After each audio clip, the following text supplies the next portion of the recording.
It's time for Class Racing Today, the podcast for the NHRA class racing fan.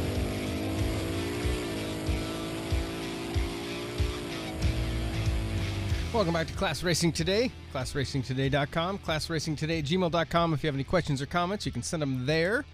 If you want to help support the show, don't forget, you can send us stars on the Facebook video, or you can donate.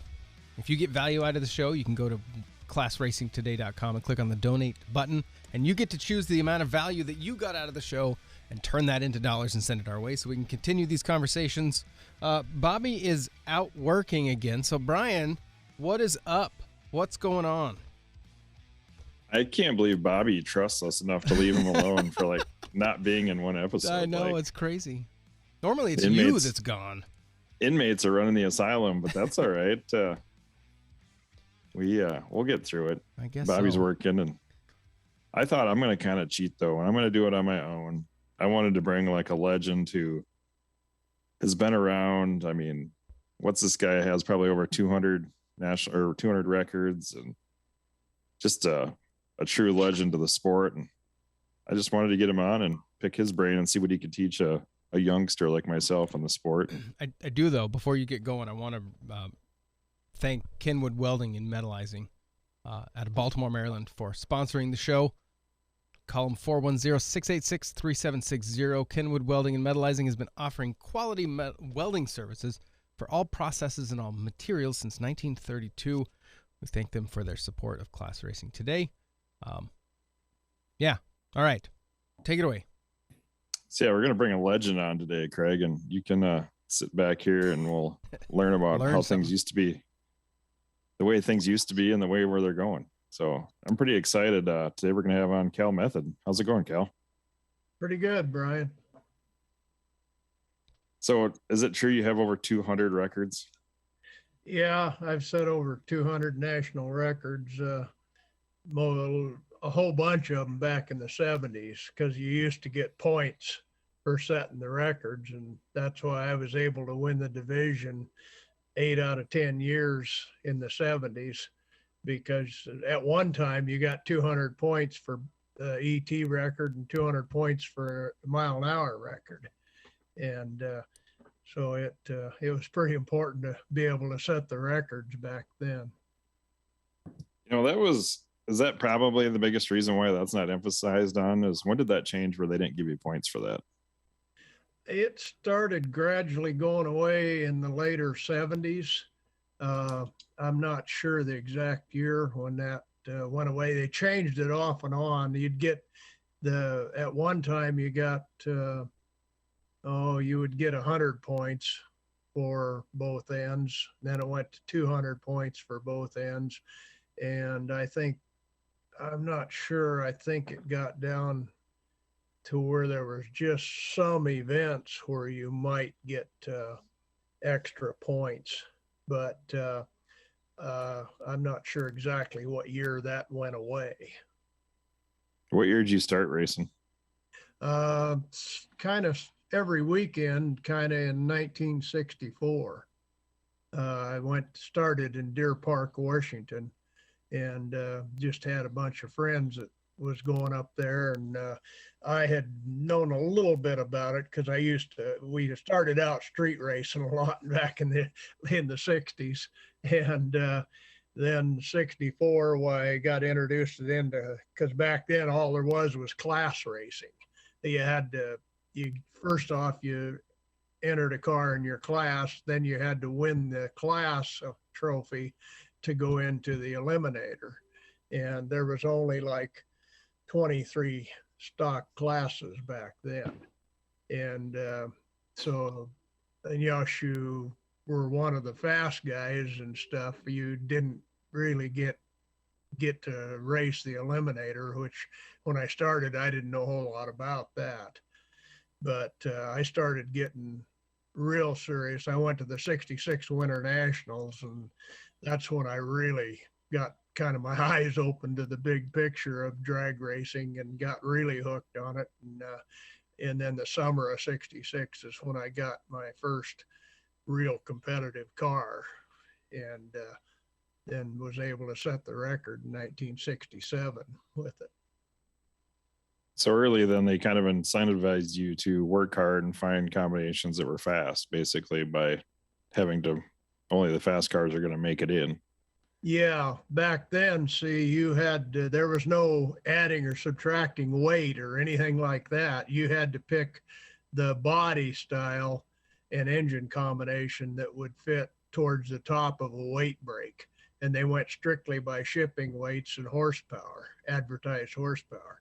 And so you might have like a two-door sedan would run one class, and a four-door hardtop might run another, and a station wagon another. And it was very important to pick the car for the class. Like in the 70s there, I would, in order to set all those records, a lot of times in between points meets, I would change bodies. And so I could set the record the next weekend. And so it was, but back then it was a whole lot easier because drivetrains and technology wasn't nothing like it is today.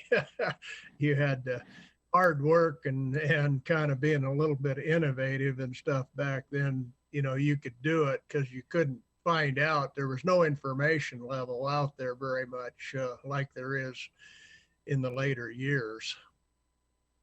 Was it easier to set a record then? Oh yeah, yeah, it was. But then too, if you were a record holder back in the 60s and early 70s, I mean, especially in the 60s, you were just, I mean, you were somebody because there was only 23 national records out there to be had. And what really kind of like 64, 65 and early 66, I spent kind of paying my dues and learning and trying to find out how they made these stock eliminator cars go fast. And nobody would tell you anything at all. I mean, they'd just, your best friend would lie to you, right, looking you right in the face. And then in 1966, in about July or August, I was there. I had noticed before that out of 23 records, there was 8 of them, 8 national record holders in Yakima, Washington, which is only 85 miles away from us. And I kind of was curious about that. But then in 66 in the summer, why Sanderson Brothers had a 9-passenger fuel injected 283 horsepower station wagon that they had set the F stock record with. And it came up for sale. And I wound up buying it. And Jim Sanderson, he set me on the couch and we talked for 2 hours. And he told me everything that was going on. Plus, the guy in Yakima that was doing the motors was Gene's Automotive there. And he was kind of a lot of the force behind the record holders. Plus, Jim and Dave Sanderson's dad went to high school with the Crower brothers. And so they had the cheater cams before people even knew what they were. So that's really what took me light years. It made me competitive, basically. I had won a little bit before that, but not like I did after I got that car. Why, that was really, it really gave me to, be competitive. Yeah, it's just crazy when we think, technology makes it easier and it makes it harder all at the same time. I mean, yes, that's exactly right. It's kind of disheartening to me because it got to where back all through the 70s pretty much, you could work and not spend a whole lot of money and still you could be competitive with anybody out there. And then it just kind of evolved, as it has. And like today, it's like a shame now today they took national records don't really mean anything anymore. I mean, they're all they mean is you got to tear your motor apart, waste $200 worth of gaskets. And so it's kind of sad the way that's went, but with there again, the technology, I mean, if you got enough money and a cell phone, you can be a record holder tomorrow. Yeah, it's kind of weird. Like we talk about that all the time, like with the automatic horsepower and trying to get people to run the cars out for that to work. You have to incentivize people to go fast. And, unless you're in a heads up, is there much of a reason to do it anymore? Oh, there isn't, because you get penalized for it. That's what's, and it's kind of sad because back, in the, I'd say up until sometime in the 80s, if you had a heads up run, you just, you maybe cooled your car a little bit more or something like that, but you didn't know about all the things we do today. It didn't cost you $200-300 to hop your car up to go fast. And that's kind of what sad nowadays is, that there's just so, there again, technology's made it where there's so many things out there where you can't run your car that fast every single run and expect to do good in the eliminator. I'm not sure. The NHRA has never really spent the time to, delve into what we deal with. I mean, we've got to run the car basically in the eliminator. You run it pretty much like a bracket car. And then when you get a heads up, you might pick up you can pick up anywhere from 0.2 to 0.4 of a second. And that's where I don't really, the automatic horsepower factoring system, I just, it's, I understand their intent, but it's not the way to do it. It's just, they don't factor in all the things that they should. The only way you could do it is to hire somebody that would be a full-time kind of analyst of the times and stuff, and know weather, know cars, and kind of know the eliminator that they're dealing with. But that'll never happen. Yeah, it seems like the fundamental issue is just, with the averages, it seems like if they would just take, like, say you took the top 5 fastest runs in any combination twice a year, like take that into your average. Otherwise, there's still too many games to play. And you know what? I think also let's incentivize people. Let's make national records. Let's give away points. Maybe that's the cheapest way to get people to go after it. Maybe it's not a money thing. Maybe you add points for setting a record.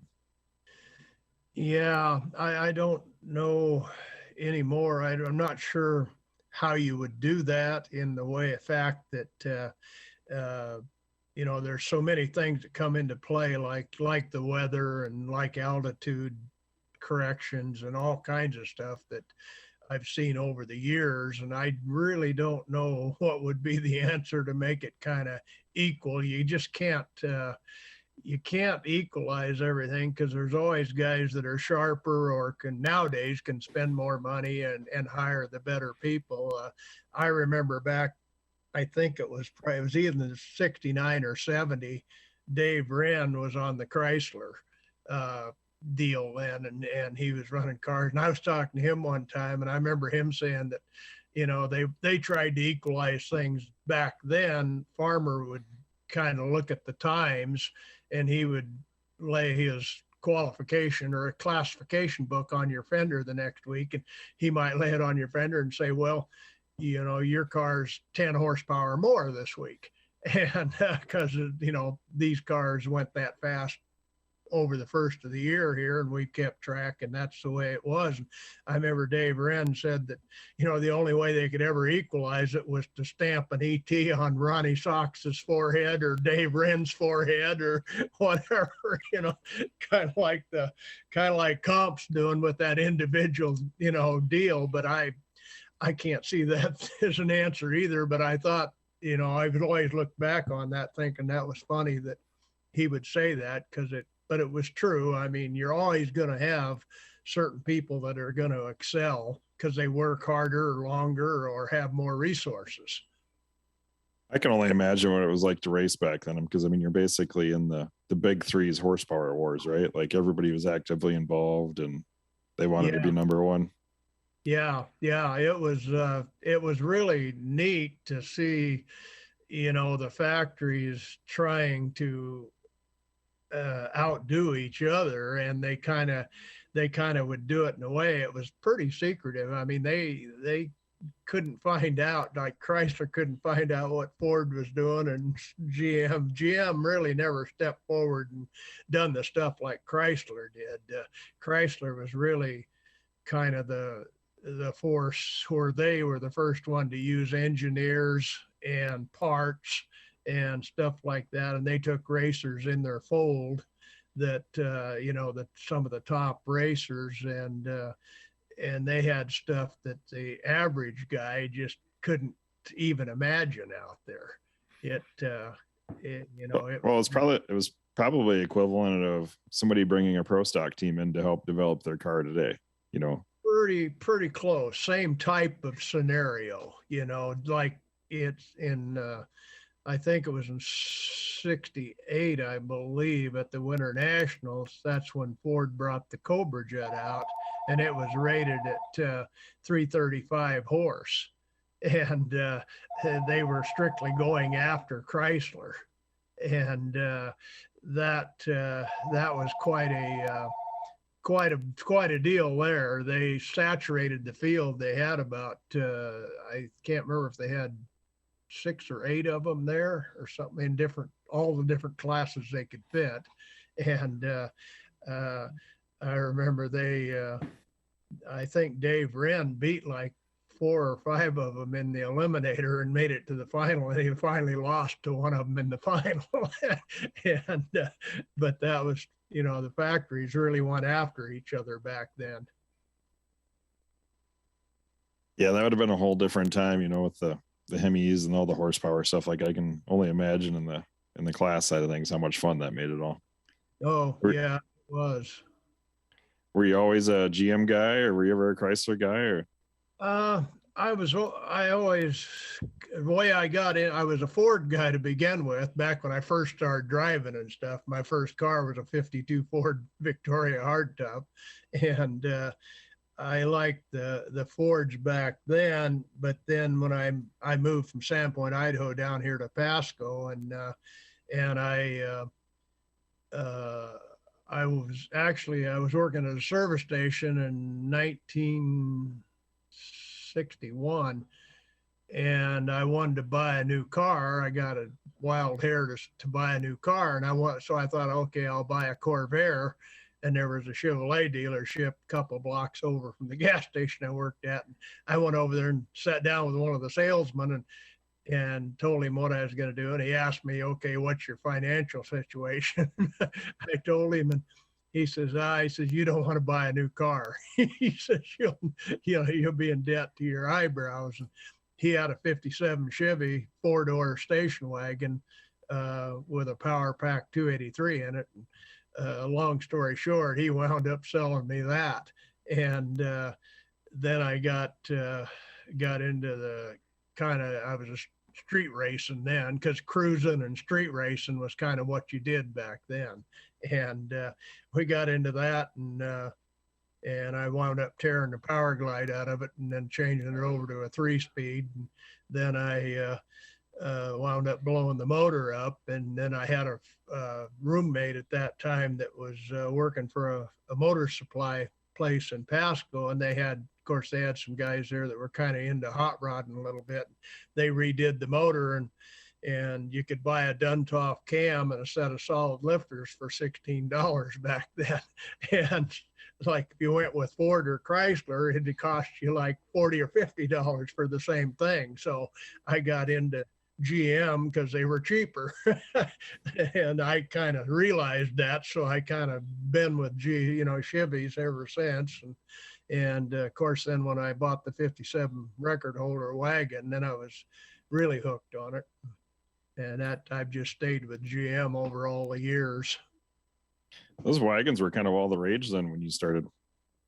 Yeah, they were, back on the 7-inch tire rule, the wagons and, the tracks and the tire regulation back then, I had a pretty good advantage by having a station wagon at some, through some of the years. And of course, that's what I could afford. One thing, I listened to a podcast you did here a couple of years ago, and one thing that really jumped out to me is doing all that on a tow bar. Yeah. Like, Yeah. Yeah. We graduated from, when I first started going to Deer Park, I had a 61 Chevy with a 283 in it, 2-barrel, and I had 513 gears in it, and I'd drive it to Deer Park, which is about 220 miles, and I'd just put the tack on 4,000, and we'd go about 55 miles an hour. And boy, then when we got our first tow bar, boy, it was big time. And then you had tow bar, and then you'd have to undo the drive shaft. Well, then we graduated to what they called towing hubs. You could bolt them onto your rear axles and they would freewheel. It was like having a front hub on the back. We did that for quite a while. Then when we got the first trailer, then boy, you were really big time then. And that was probably in 66 is probably when I got my first trailer. But yeah, it just evolved, over that. And it was, really, really crazy the way that it has evolved. you could argue that trailers was the final straw to break the camel's back on racing, right? Like, you just took all the fun out of it when you're not using the tow bar. Well, it was a lot more work when you got to the track, when you had to change the tow bars and the rear hubs and everything. It was, but it was, back then you just done what you had to do, and it was a lot of fun because there was a lot more. I think there was a lot more camaraderie and stuff going on back then. It just wasn't such a big deal as it is today. I mean, it was just fun. Well, just think of like driving down the interstate today and having a car come by you on the tow bar. The open trailer, at least you see what there is, but I mean, there's no secrets when you're on the tow bar what you were showing up with. Right. Yeah. That's back then, it was it was. What was the farthest you ever hauled one on a tow bar? Probably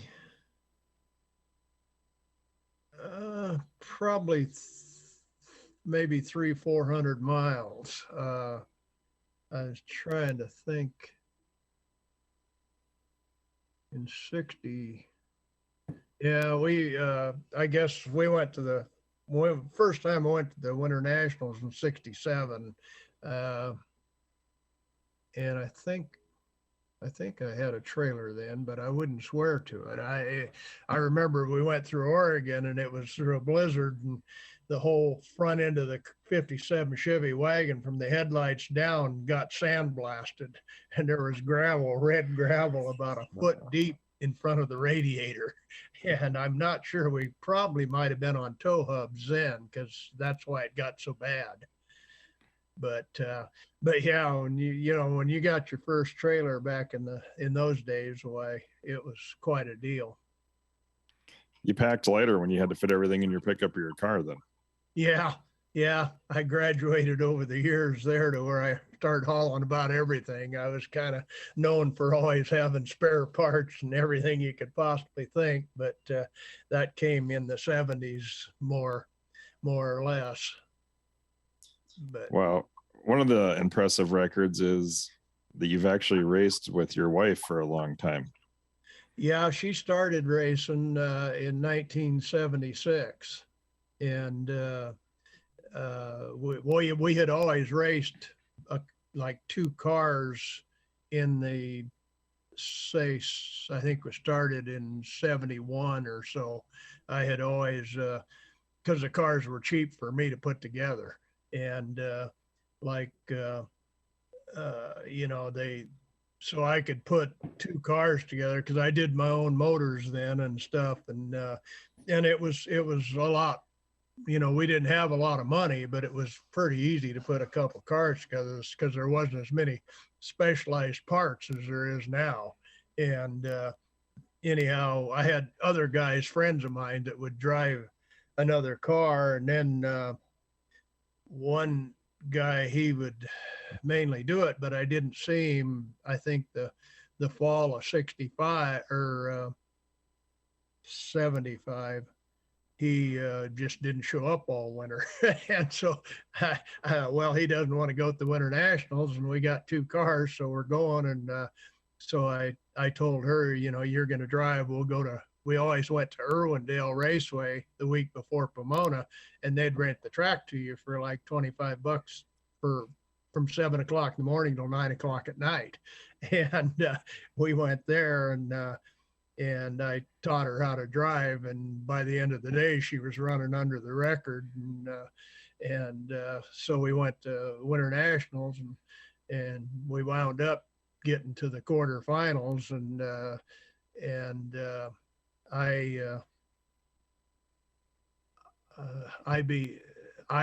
We would have ran in the semis, and she red lighted in the quarters.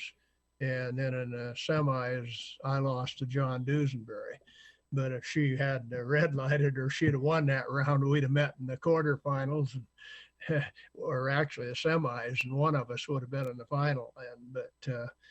But yeah, that was really, it was a lot more fun when she started driving, because it was more of a team. And she had wanted to drive before that, but I never knew it. I was so involved and intense in doing my thing that we never talked about it. And she told me later that she was, she wanted to drive, but we just never discussed it. Well, we'll just say that fate is the reason she red lit, because meeting in the semifinals, I don't know, that might have been a long drive home. Yeah. At that time, it might have been, but we've always taken kind of the team concept to it. It wouldn't have come into play in that instance, but like later that year when we went to Boise at the points meet, I set both ends of the record with my car, and I didn't want to tear both cars down, so I didn't have her set the record. And we wound up meeting in the final, and she red lighted for me because I had more points. And we've always kind of operated that way. Whoever was doing the best in points, or whatever situation, points, money, or whatever, why that's just the way you do whatever's best for the team. She never held that above you, did she? Like, you remember when I red lit for you that time? Well, I paid her back there years later when we were in the hunt for the championship. That one year we were both in the top 10, and in Seattle she was several points ahead of me, and so I just told her, I said, I'm leaving on the first amber. And so we kind of paid each other back. That was probably a little, when you're both racing, though. I mean, I'm sure it was crazy and hectic, but yet how cool is that you guys are both going down the track and finding passion in the same thing? Oh, it was really good. I mean, it helped in multiple ways, because you're like, she was involved in everything pretty much. It helps having your wife involved in it with the finances and stuff, because money was pretty tight there for a lot of years. I mean, she had to scratch pretty hard to keep up with my spending on the car. And so it was, it helped out a lot. Plus she done a lot of things that a lot of women probably wouldn't do. She, in 1981, why, I had got kicked out in Denver after I won that event, and it kind of devastated me to the point where I was really having a hard time struggling with it. And she was doing good, and they combined that year. Division 6 and 7 were one division, and she wound up doing really good in the points that year. And she went to Bakersfield, California to the last meet with Pat Rouse, a friend of hers, Gary Rouse's wife, and they went down by themselves, and she wound up getting to the final, and she won the division that year by herself. And then there was the time that in 83, I won the world's finals. And then over that winter, I bought Joe Moore's A-stock automatic Camaro.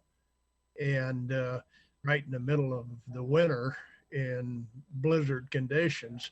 I sent her back there with a ramp truck to get the car. And it turned out to be one of the worst winters we'd ever had. I got to know how that turned out. You better elaborate on that one.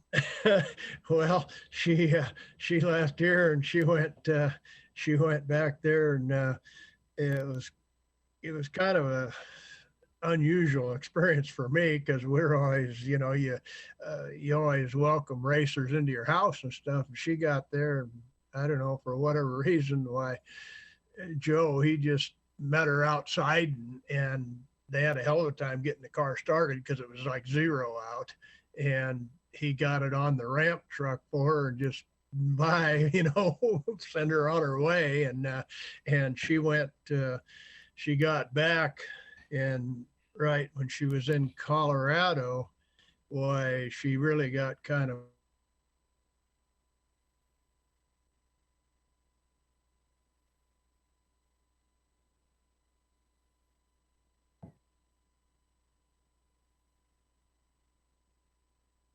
Ooh, hold tight.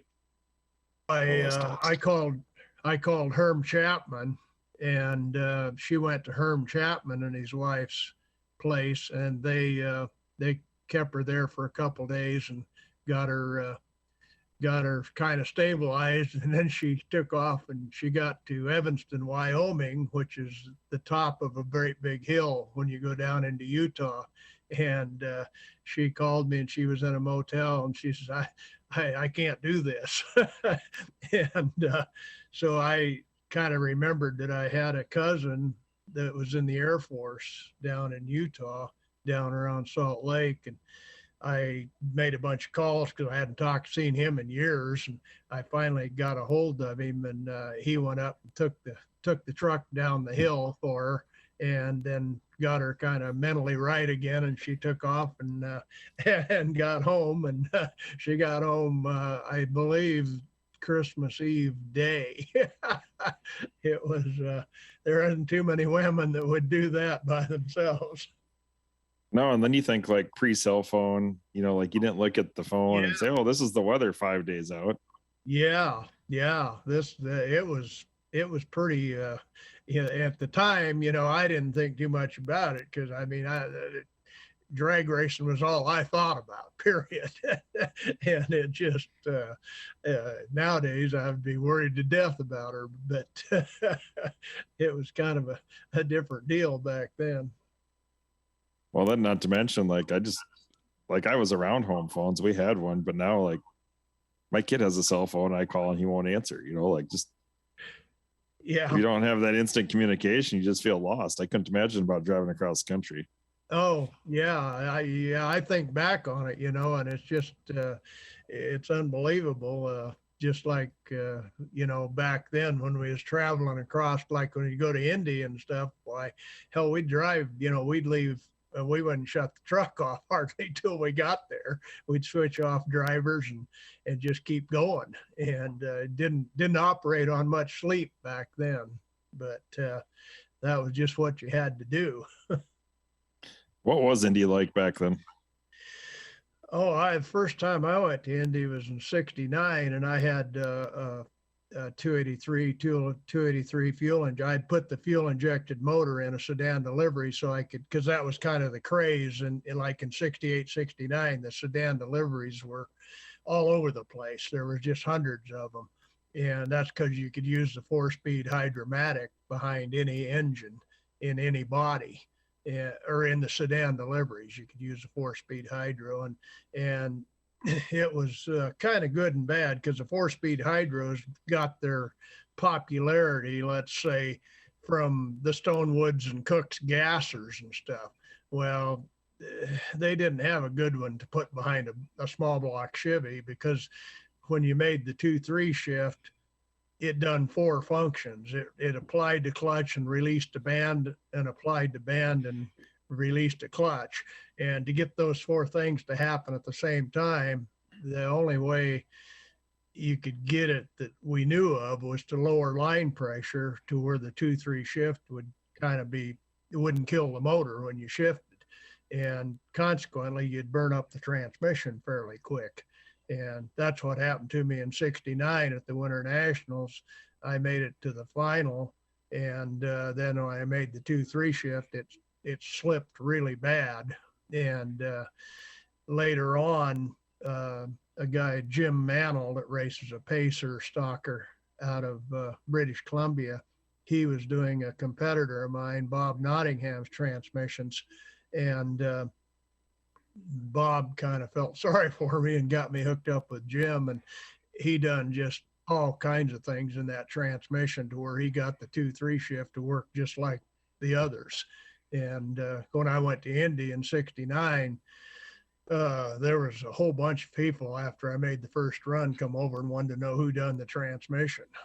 And because they're at Indy in '69, there was probably, I'm not sure, but I would say there was between 50 and maybe 75 or maybe even more sedan deliveries there. I mean, they were everywhere. And like mine was like a show car, race car at that time with Neil Kenworthy, a friend of mine in Pasco. He was taking auto body when we did it, and he done most of the work on it. And John Diana and the guys out of California had these kind of faded paint jobs that went top to bottom. They had light, medium, and dark colors, and we had it painted like that, and it had gold metal flake stripes on it. And like I say, it was kind of a show car, and I lost class there. And when the race was over, there was a gal from I think it was South Carolina, and she come by and she had a 16-year-old kid, and she laid her checkbook on the fender and said, my boy wants your car. And back then I fell in love with the car when we was building it. I just said, I can't sell it. And that was in Labor Day, January 1st. The car wasn't worth a penny because NHRA outlawed those cars. Yeah. So ever since then, I said, if anybody wants to buy one, they're going to be an owner. Because that was a bad decision on my part. That was the first time they tried to get the car count down, right? They just got rid of the whole class. Yeah, boy, you had to run a factory engine body combination. Is what they went. Before that, you could run, we would run, any engine and any body. It was pretty much the deal back then. And but like there's another interesting thing, getting back to the automatic horsepower factoring and kind of cars being underrated and overrated and stuff. Well, in 68, 69, a 57 Chevy 2-door sedan with a 270 horse 283 in it, 4-barrel 283. They ran, I don't remember which class it was. It might have been H stock. I think it was H stock. And they dominated, because back then the 57 Chevys pretty much owned a lot of the classes. Well, these guys from Georgia, I don't remember their names, but their car was called the Revenuer 2, and they owned a big mechanical company down there. Well, they had got Jim Wable to do a motor for them just for Indy. And the other cars in the class, 57 Chevys, they were going like 1280s, 1290s, and these guys were going like 1260. And they were just, it was just a fantastic car. Well, Bud Rowe was there with a 69 Nova with a 255 horse 350 in it, which none of us knew much about because it was a new car and we didn't have the money, so we didn't pay any attention. Well, he was going 1240s. And needless to say, that's when you kind of seen, the underrated cars, these new cars, some of them are pretty underrated. And so it was, this kind of stuff with underrated cars and all this, it's been going on a long, long time. Yeah, it's nothing that's going to get fixed immediately. It's just no, it's I don't know if they've got a fix for it. Well, it always makes for a good conversation at least. Yeah. These new, the new Copos and Challengers, and and the Mustangs, I've seen the factories come in like this before, and I can tell you what's going to happen here. They're going to be in this thing, and it's going to be a big deal. But in 2 years, like Chrysler announced, in 2 years, the Challenger and the other one, they're going to be all electric. They're not going to make, they're going to, that factory stock deal, that's going to go away kind of. And that's it's really sad because, the technology that they've developed is amazing to me. And I know nothing about it, but I know it is incredible what those cars are doing. So what are your thoughts about a factory stock electric class? Yeah, I've got zero interest in electric. Zero. First place, I want to know when they do get, if 30, I heard the guy that owns Tesla, I heard him about 3-4 months ago. He come on, he said if 30% of the people in the United States get an electric car and plug them in, the grid goes down. So, I don't think this country's heading in a good direction, but they seem hell bent on, getting away. But this deal that they're so against fossil fuel, I think, I don't think it's going to be light years in advance before they can get away from fossil fuel. Well, today in South Dakota, it looks like it's 9 below, my computer's telling me, and the wind's blowing 40 mile an hour. So I don't know how long a battery is going to keep you warm. Exactly. If you're sitting out there. Yeah, that's, well, now, the cars can only go, I think maximum range is 300 miles. I mean, that's, I just don't, I don't see them working out, but they do have a lot of Teslas in California. When we was down there at the World's Finals, why they had a charging station out there at Pomona, and there was a lot of Teslas out there. Well, I do find the technology interesting. Like, it's neat to me how they can, how fast they can make those cars. And I'm not going to rule out the electric thing. Like, yeah, it's kind of neat, and I can appreciate the technology and what they're doing, but it's never going to replace gas in the tank. No, that's it. I mean, yeah, I don't know, it's hard to know where anything's headed because just like,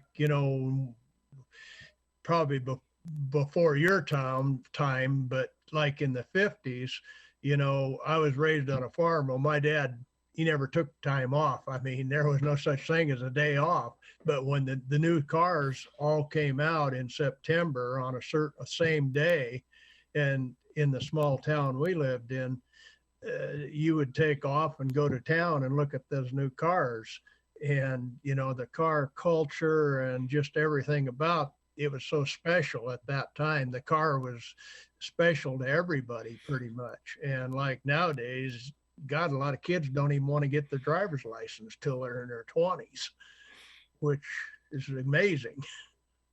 Nowadays they don't like cars because that leads to global warming. Yeah, right.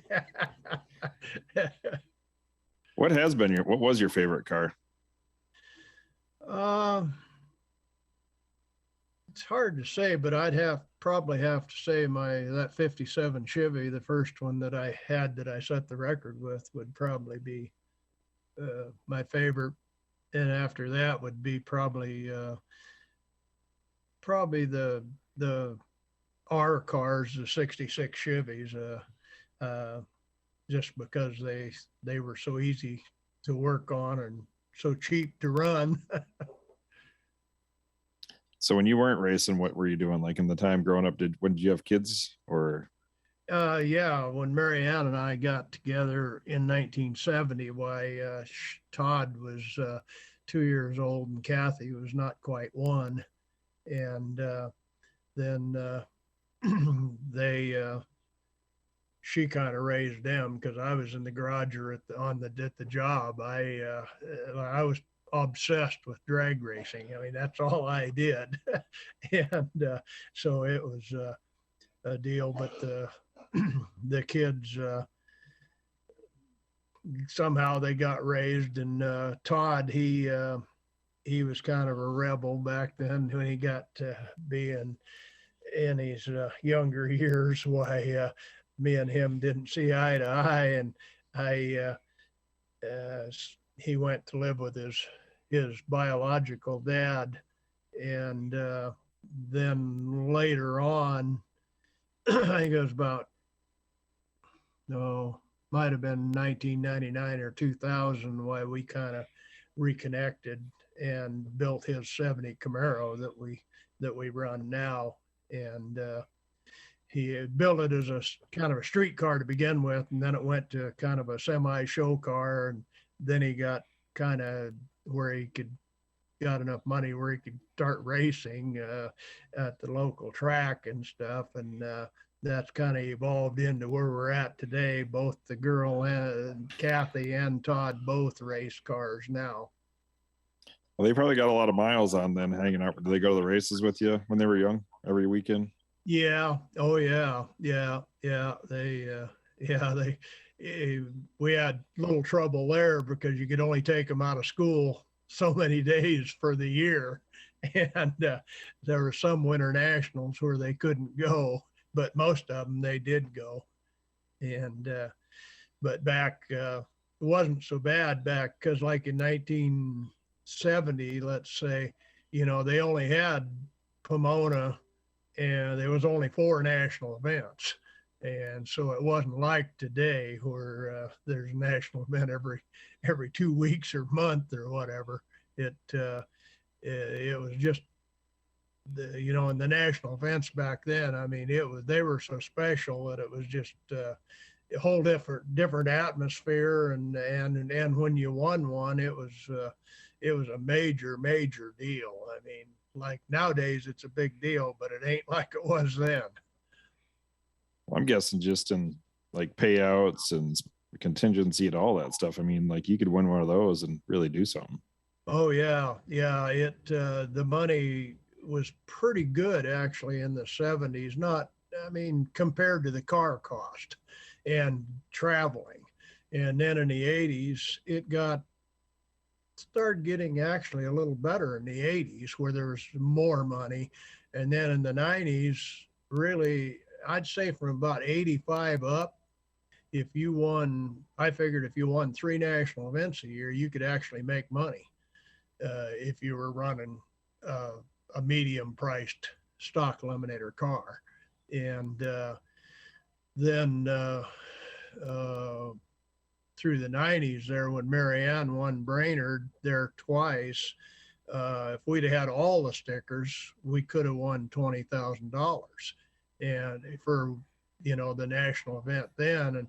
And that was kind of where I thought the thing would keep going, because it had been going that way for a lot of years. But then in I don't remember, I think it was, she won the 2001 World's Finals, and I think we were down to where we might have, I'm not sure, I think we might have got maybe 11,000 then, because it was starting to taper off then. And then it really got bad in the 2005 and up, because the manufacturers all left, and that's where you made your money, was on the stickers. And like nowadays, I mean, it's like I tell people now, if you're not an addict, you wouldn't be racing NHRA, because the cost versus what you can win is just crazy. Well, and that's kind of what pulled me in, is not having any experience really racing and building a car. Like the mentor that brought me in said, well, if you make it a legal stocker and you can race these MCR races, just our local association, there's 10 weekends they're all doubles with good payouts, and it pays down a long ways. Like that really makes a difference. Yep. Well, you guys, you're very, very fortunate to, that's one of the best deals in the country there. That you're fortunate though. You've got a lot of cars.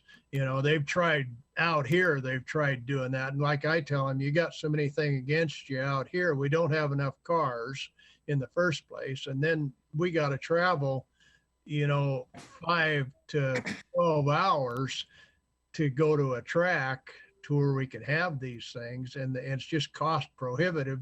And if you don't have a lot of cars, you can't pay the purse that you should pay to get cars. I was hoping that the deal like Bo and Jason and Dave did there, and like Tyler Bohannon, I was hoping those things would take off. I was really disappointed with the car turnout at those races last year. I really thought when we went to South Georgia, you'd see at least 250 to 400 cars, and I was really shocked when you didn't. I just don't understand people not supporting. I mean, I went basically just to support them because I was hoping that that's the way things were headed, but it just doesn't seem like it's going to go. That NMCA thing that they got going, back there, the National Muscle Car, the way they're headed this year and the way the last couple of years, I think maybe I think you'll see a lot of class racers switch over to that, maybe,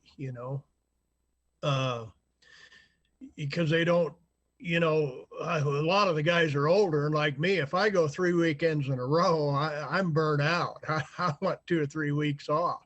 And when I was young, hell, I'd go every weekend. But nowadays it's kind of cost prohibitive and everything. And something like what they've got, I believe they have like 6 races, I think, this year. And if they start like that and kind of grow it every year, they could really get things where it'd be fun again, and at least some halfway decent money. Yeah, I'm always interested in, like, with Bo's race and Bohannon's race. You've set national records. I would call you an NHRA purist, but yet you're still willing to go to things like that. And I always wonder, like, how do we lose those people? Like, I mean, the national records are cool, but they don't mean anything now. You don't get rewarded for doing them. Right. And they've diluted the Wally. They've actually got people still thinking that the Wally is that special, but it's not. I mean, not like it was. I mean, back in the 80s or whatever, if you want a Wally, why, that was, you were something, and that was really special. But now they've got them. I mean, your local bracket race gives them out, during the year and stuff. So I can't see, there's so many people still hooked on that I really don't understand that. I mean, I wouldn't say I really would want it to where we go for the money, because that isn't really the rate. You can't really go for that. But although those races that Bo and Tyler put on, if you win one of those, you're comparative to your car cost and getting there and stuff, that's good. But like NHRA, I mean, it's terrible. I mean, like a national event, $350 to get in, and you're just really fortunate if you can win $5,000. And you've got anywhere from a $25,000 to a $200,000 car, not to mention your tow rig and getting there and back, your fuel and everything else. It's like I say, if you're not an addict, you wouldn't be doing this. I think maybe you just gave me some cautionary advice. Don't win a Wally because there's something magical and you just want to win a whole bunch more, even though they mean nothing. Yeah, they kind of, it took me a long time, but they bore off on me.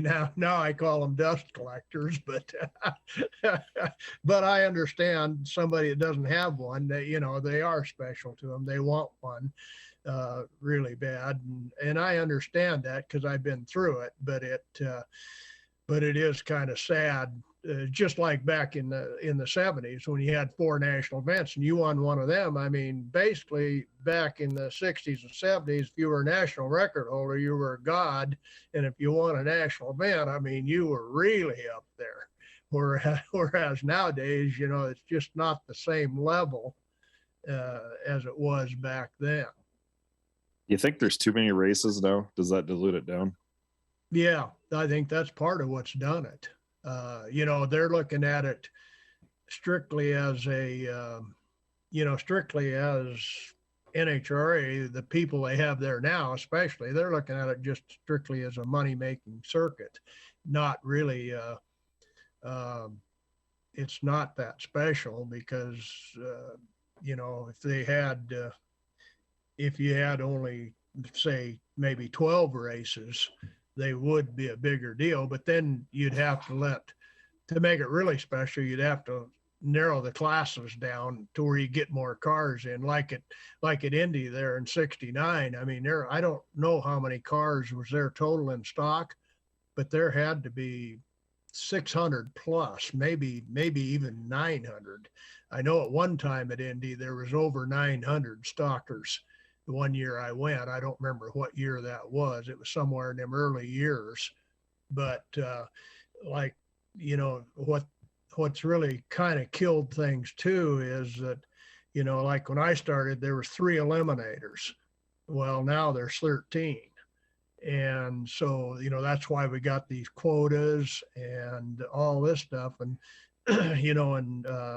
like the bracket racing, I think came in the 70s, and that kind of evolved into super gas and then super comp and all these. And I kind of, from NHRA's perspective, that's fantastic because it's like I tell people, you have no leverage against NHRA because if you don't like it, get out of line. The guy behind you's got the money out.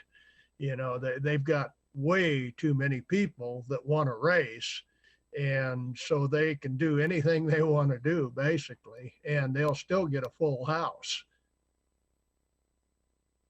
How do you think we draw those people to super stock though? Like, how do we get more people on our side?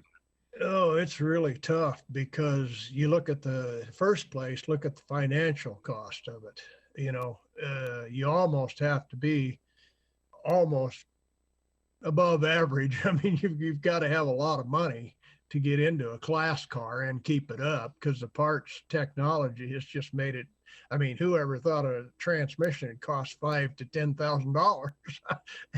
I mean, that's just crazy. And if you want a really competitive motor, 20,000 and up. And I mean, like back in the 70s there, my whole car was $2,300. I mean, and so I don't know how, I don't see how the young kids could get in, and yes, they know, like us. I mean, I've got the kids kind of in it, but we give them a car and they drive it, and they don't fully understand the class deal because they like bracket racing a lot because it's closer to home and all this.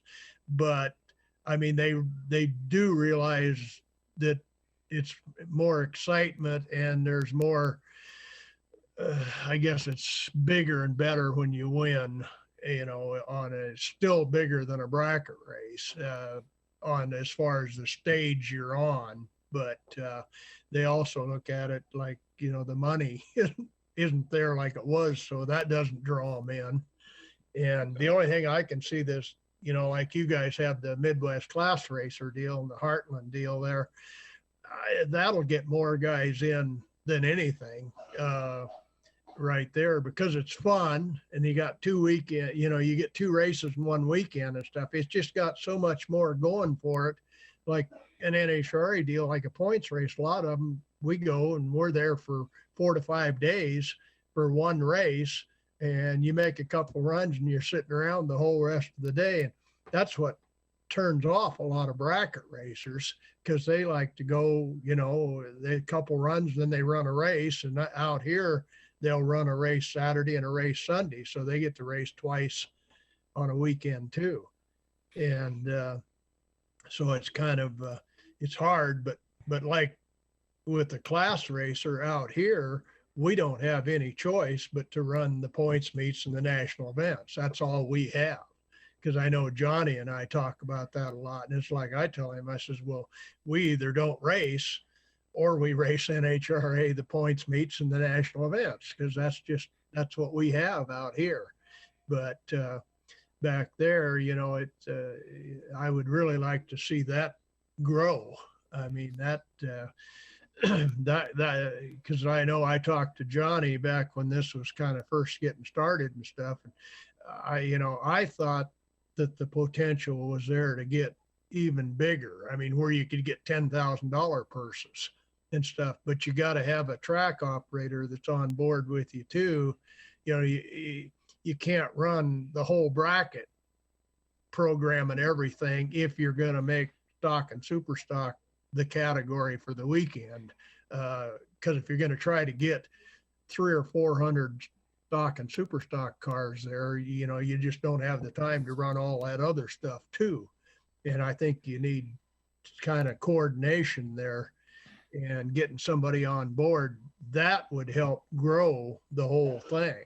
But that's why I was hoping, like Tyler and Bo's deal, though I was hoping those deals would just continue to get bigger and bigger and bigger, because I could see if they started as kind of like a Midwest class race, an organization, and if they had somebody like a retired guy that could put the time in, and I could see, I wouldn't think it would be that hard to get the purses up if you had a guy working on it full time with sponsors and figure out the racers that would come to it and stuff.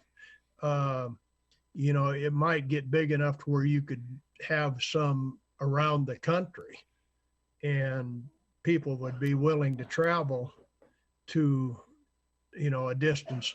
Because if you had the purse up there at $10,000 to $20,000, I mean, I can't imagine that guys wouldn't be willing to travel a little bit to do that. But they wouldn't, if you compete against NHRA, if they're going to go to NHRA races and then they just can't get enough the time off and everything, it's going to be a hard deal to do it. But I can't imagine going to a national event versus if this over here pays $20,000 and the national event pays $5,000.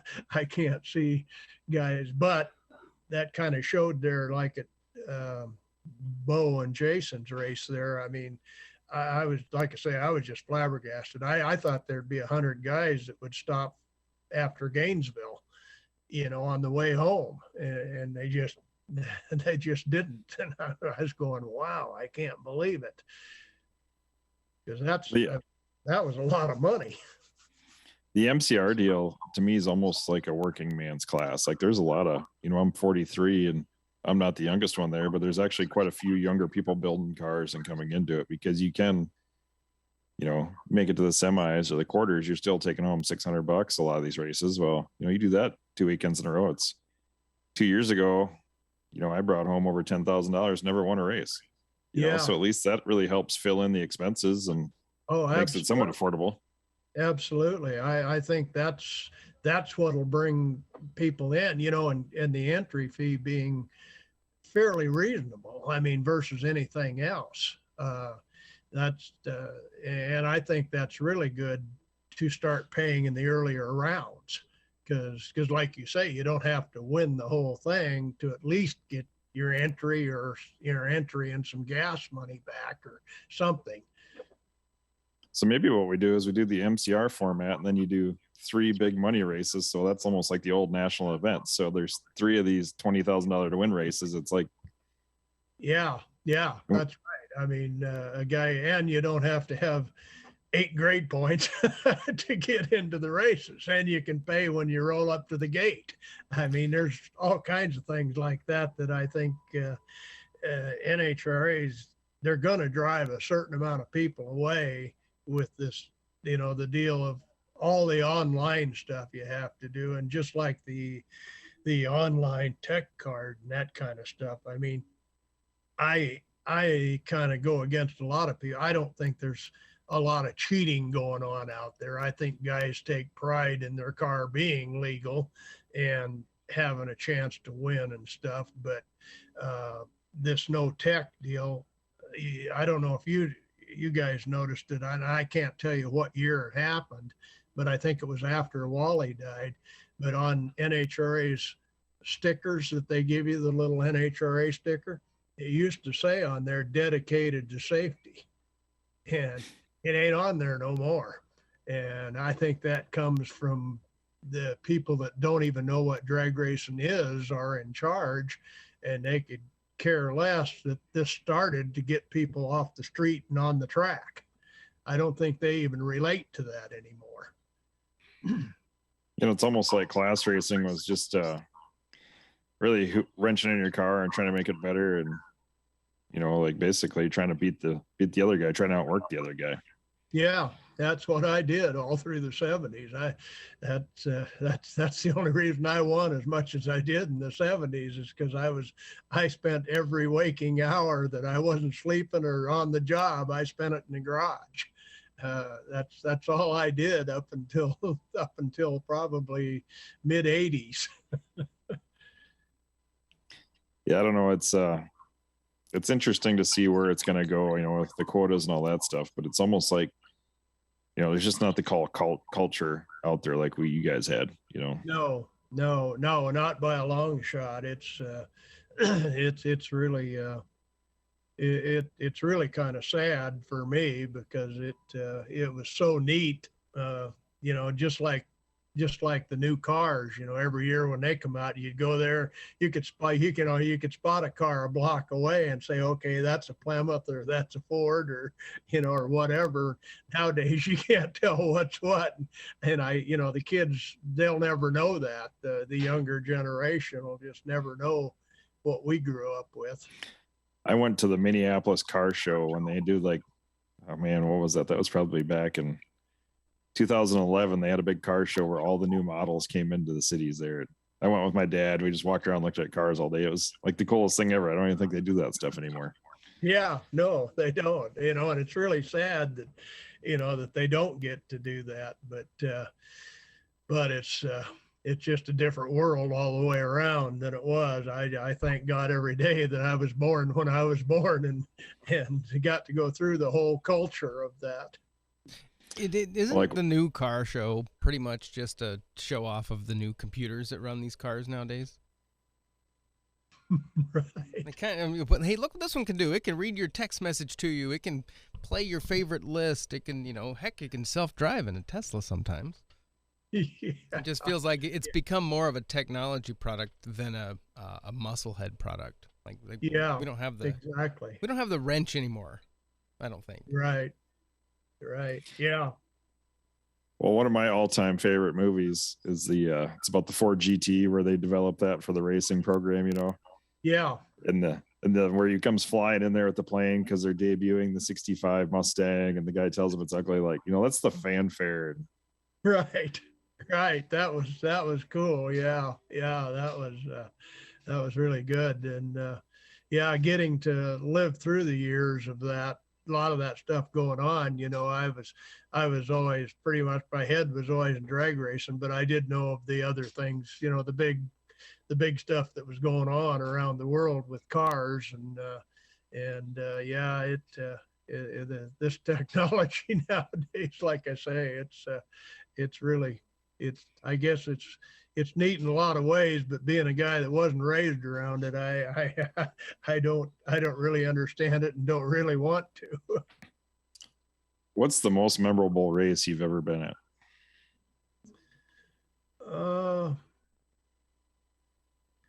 Well, probably the most memorable, but probably the most devastating one was the Denver National event in 1981 when I won it and got bounced after I won it for a lot of reasons, because back then you had to dial your car in the first day of the race. You had to go up the tower and give them your dial in on Friday, and you had to live with that dial in till the end of the race. And you're in Brainerd, where nothing runs right anyways. Well, in Denver, yeah, or in Denver, the weather can change a half second up there. Just from what we had to dial in at 3:30 Friday afternoon when it was like 95, 98 degrees, and it was just devastating. So then Saturday evening comes around and we start gaining tenths. And my last 4 runs in the eliminator, I was going down there just to a spot on the track and just hammering the brakes. I mean, sliding the car. And it was night, so they couldn't see. There was no lights. And there was one run I went through the lights burnt near sideways. And it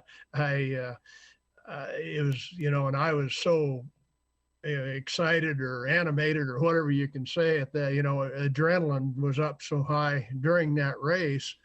And then when I won it, I mean, it was probably the best driving job I did in my whole life, but a lot of it was pure luck.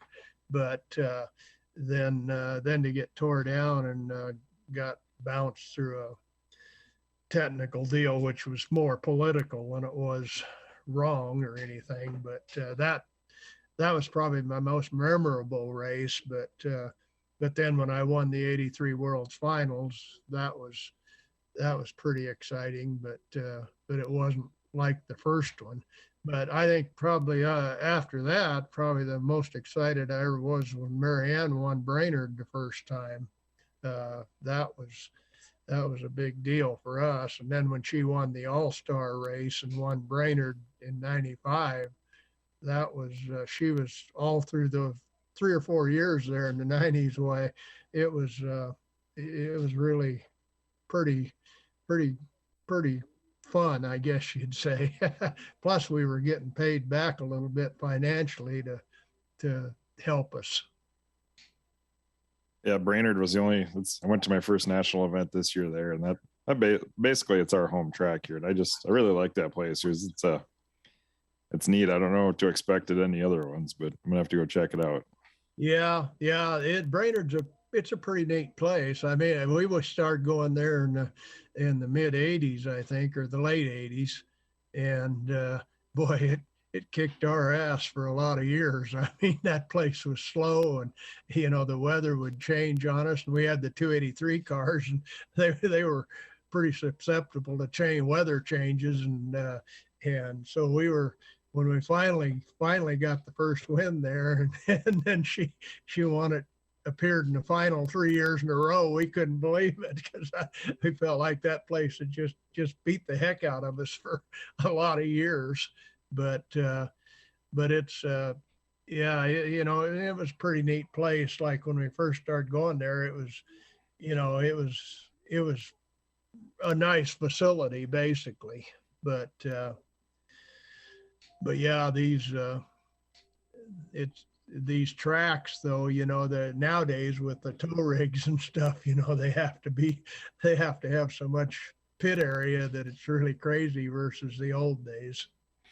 Yeah, was the zoo going when she won, or when did the zoo come into Brainerd?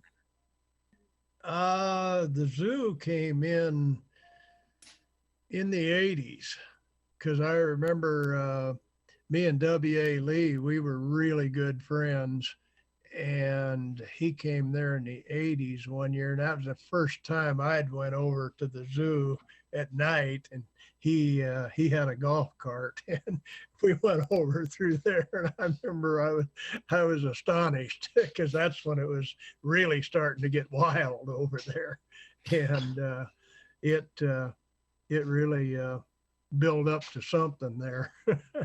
So you didn't take the kids with when you went to Brainerd, though?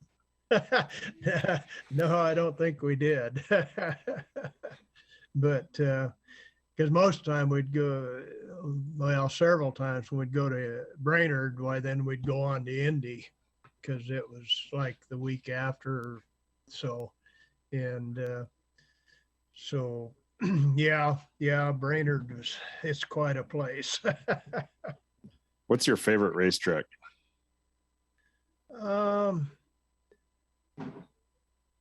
I'd have to say probably from the track itself standpoint, I'd have to say probably Las Vegas. The facility, when it was first opened, I mean, it was really nice. The most, the one that I remember though that was so far ahead of its time was Ontario when they opened it for the Super Nationals in 1970. they had the straight stretch was the drag strip on the circle track, but it was a first kind of state of the art type track, where they had paved the paved pit areas and everything like that. It was just kind of a little bit ahead of its time, but like Las Vegas, it was they just the first year they had the race there. I don't remember when it was, too early 2000. I remember, I mean, we rolled in there and they didn't say they were going to have the race till about a week before, because they weren't sure they was going to get the track done. And everybody kept saying they weren't going to get it done. And then they probably 2 or 3 weeks before they said, oh, it's going to be done. When we rolled in there, I mean, the pit area was just spacious and paved and everything. And they opened it up on the Wednesday before. It was free testing tune for all sportsmen. And I think I made like 6 runs that first day there. And the track was just, I mean, it was just superb. And then I remember late in the afternoon, we were all sitting around in a pit area, and Bruton Smith walked up, and he was going through the pits and asking everybody what they thought of the facility. And I'll never forget him walking up. I mean, what he was wearing and his whole attire, I'd say probably was as much as my whole racing operation. I mean, but he was a pretty cool guy. He come out and he really wanted to know what you thought of it and everything. And I told him, I says, man, it's about as good as it gets. I kind of felt that way when I went to St. Louis for Bohannon's race. Like, where's the dirt? Where's the mud? Yeah, go for the national event. Then you'll find out. I see they're putting a bunch of money into that place. They're getting ready for a NASCAR race there, so there's supposed to be all kinds of upgrades coming to that area. So, oh, is there? Yeah. It's a pretty neat facility. I mean, really, it's kind of like, it's a lot like Las Vegas. It's kind of patterned the same way, but yeah, that's that's a nice facility, and there's a few of them around, but unfortunately they're getting less and less. Well, there's only one that sells ice cream by the pound. That's the one I need to make it to. Yeah, I have never been to Norwalk either. That's one of the few tracks I haven't been to, but I always wanted to, but it just never worked out. But Bill New, who owned Boise, he was really good for him, and New Bader's, the Bader dad and Bill New, they were like one of the best friends, and they kept in touch with each other they were both track promoters and stuff. And that I kind of knew of the Baders. And then when they built Norwalk, boy, that was quite a facility. Plus, I think it's like Boise and Woodburn are our 2 tracks that are both family managed and family owned, and they run them like a business, and consequently they make money, and they treat people like they should be treated. And it shows. They get crowds there actually for the points meets and stuff. And then I think Norwalk has always been in that same category. They're good managers, because that's probably how, I don't know Bader's, their background, but I know News, and the News and the Livingston family, and now Severance. That's their living. I mean, if they don't make money, they don't have a very good life. But I know, like Boise, there's 4 or 5, at least 4 or 5 families of the kids, and that's basically their only income is that track. But they run it, they make money there. Yeah, it's Bader definitely sets the bar pretty high there. If more people had that mentality for running tracks, we'd have a lot of really nice places to go. Oh yeah, yeah, yeah. Yeah, I just, unfortunately, in today's world, I don't see how anybody could ever put the amount of money that it takes to build a facility, from scratch. Your payback would be so long that even if it was run right, it wouldn't it wouldn't be able to pay for it or justify the expense uh, for very long. It's kind of a sad situation there. It's getting like technology, everything's getting priced out of the ballpark. So another question we like to ask everybody is, what's one rule you'd like to see changed? Oh boy.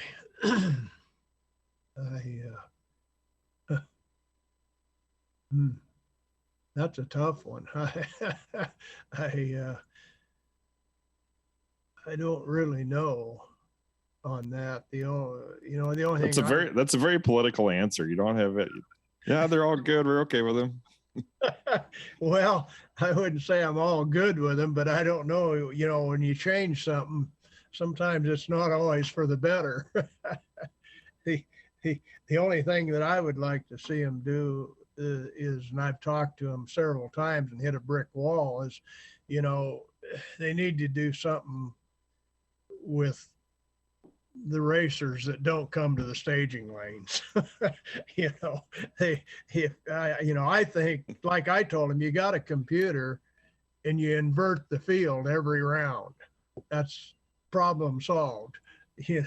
First car down this time is the last car down last time, and they just don't want to do it. And that's like my biggest pet peeve. I can't imagine somebody else doesn't like that. Like, you kind of surprised me with that one. I never thought you would have been on that side of it. I always say, let's put a shot clock at the staging lanes. When the first car in your category goes down the track, staging lanes are closed. Yeah. That's another one. I'm not so sure they didn't have that at one time, but I can't remember for sure. But why not, really? I mean, at least the first 3 rounds. Well, yeah. It's I don't know, but that's and with the information age nowadays, that going last is an advantage. If you've got 4 or 5 guys with cell phones around on your crew, why, you have an advantage. I guess another one of the rules I would like to not have in stock, especially, is radios.